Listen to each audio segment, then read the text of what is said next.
अस्सलाम वालेकुम student. Last lecture में हमने स्केलर और वेक्टर को डिस्कस किया था। ठीक है, यहाँ जैसे कि आपको मैंने कहा कि वेक्टर में क्या होता है कि आपके पास मैग्नीट्यूड भी होता है, डायरेक्शन भी होता है। तो अब उसकी एग्जांपल्स देख लेते हैं कि कौन कौन सी जो वैल्यूज़ हैं, क्वांटिटीज़ हैं, वो वेक्टर में आती हैं। तो वेक्टर में सबसे पहले तो हमारे पास आएगी डिस्प्लेसमेंट। ठीक है, डिस्प्लेसमेंट आपको पता है ना, लेंथ ही बेसिकली होती है, लेकिन साथ इसमें क्या होता है कि हमें डायरेक्शन भी पता होती है। तो ये आ जाएगी, डिस्प्लेसमेंट हो गई आपके पास। उसके अलावा वेलोसिटी हो गई है। वेलोसिटी में भी यही होता है कि हमारे पास पता होता है कि उसमें मैग्नीट्यूड और डायरेक्शन दोनों आएगा। अच्छा, उसके बाद एक्सेलरेशन है। एक्सेलरेशन में भी यही रीज़न है कि दोनों चीज़ें होंगी। अच्छा, उसके अलावा वेट है। तो वेट को आप इजीली इमेजिन भी कर सकते हैं कि उसका कोई वेट भी होगा और साइड डायरेक्शन भी होगा ना, या तो अपवर्ड होगी, डाउनवर्ड होगी। अच्छा, फोर्स है। आप किसी चीज़ पर फोर्स अप्लाई करते हैं तो कोई डायरेक्शन में वो चीज़ मूव करती है। अच्छा, उसके बाद मोमेंटम हो गया। Momentum, electric and magnetic fields होगी। फिजिक्स में आप ये चीज़ ऑलरेडी पढ़ चुके होंगे कि इलेक्ट्रिक और मैग्नेटिक फील्ड्स में भी क्या होता है, कोई ना कोई डायरेक्शन होती है। ठीक है, electric and magnetic fields, electric and magnetic fields, electric and magnetic fields, electric and magnetic fields are examples of are examples of vectors, are examples of vectors। ठीक है, तो ये आपके सामने सिंपल क्या होता है, ये आपके पास वेक्टर की होती है। लेट से इसको अगर मैं बिल्कुल आपको सिंपली समझाऊं ना कि ये लेट से हमारे पास ग्राउंड है। ठीक है, और यहाँ हमारे पास कोई बॉक्स पड़ा हुआ है। ठीक है, ये हमारे पास यहाँ बॉक्स आ गया। अच्छा, अगर आप इस पर कोई फोर्स अप्लाई करते हैं लेट से, ठीक है, यहाँ से आपने इस पर कोई फोर्स अप्लाई की F1। ठीक है, फोर्स अप्लाई करने से, ठीक है, अब फोर्स आप देख सकते हैं ना कि फोर्स भी कोई ना कोई होगी। ठीक है, कोई ना कोई उसका कोई क्वांटिटी होगी। ठीक है, और डायरेक्शन भी है, आपको नज़र आ रही है। ठीक है, तो इस वजह से हम कहते हैं कि फोर्स जो है वो हमारे पास क्या है, वो एक वेक्टर क्वांटिटी है। ठीक होगी बात। तो यहाँ इस तरह से सारी चीज़ों को आप इजीली समझ सकते हैं। अच्छा, नेक्स्ट हम geometrical interpretation of a vector देखेंगे कि ज्योमेट्रिकली कि किसी भी वेक्टर को किस तरह से शो किया जाता है। तो geometrical interpretation of a vector, geometric interpretation of a vector. ठीक है, कि ज्योमेट्रिकली एक वेक्टर को किस तरह से शो किया जा सकता है, बेसिकली हम वो डिस्कस करेंगे। ठीक है, geometrically a vector, geometrically a vector is represented by a vector is represented by a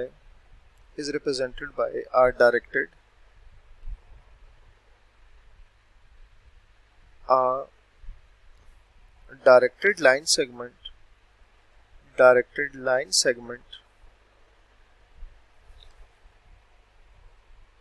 AB। Directed line segment का क्या मतलब है, उससे कोई ना कोई डायरेक्शन होगी। AB इस तरह से शो करेंगे with A is its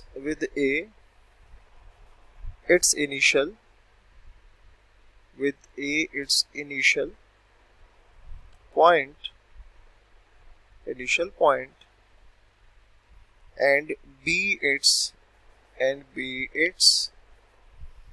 terminal point,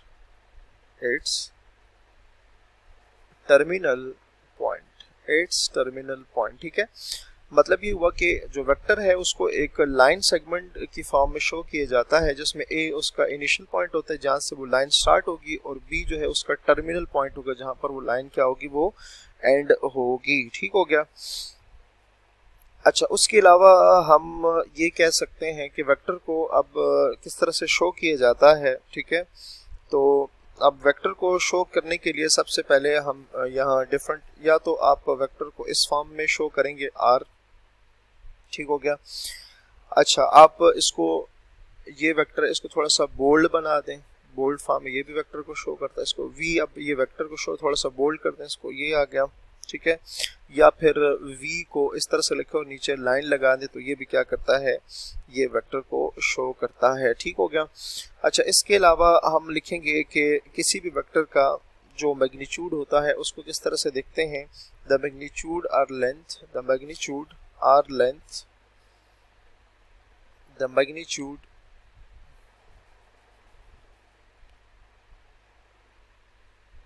the magnitude or length,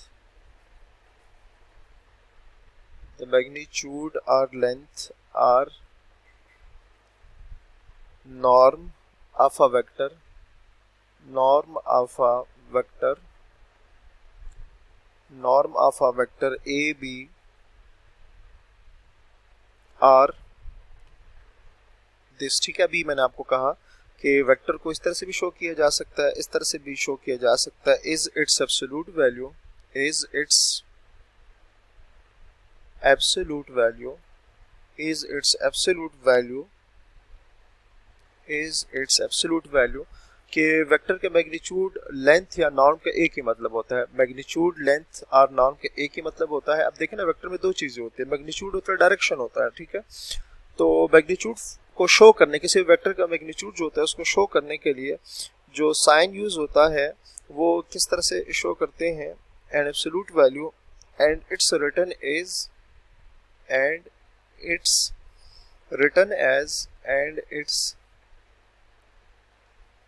written as A B, ये वेक्टर आपने लिखा और साथ ये वर्टिकल बार्स लगा दी, आर सिंपली, या फिर आप इसको सिंपल वे में ए बी लिख दें, या फिर वेक्टर जो वी था, देखिए हमने दो चीजें शो की थी, या उसके ऊपर ये लगा दें, ठीक है। तो ये बेसिकली किसी भी वेक्टर के किसको शो करेगा, मैग्नीट्यूड को शो करेगा, लेंथ या नॉर्म एक ही बात होती है, ठीक हो गया।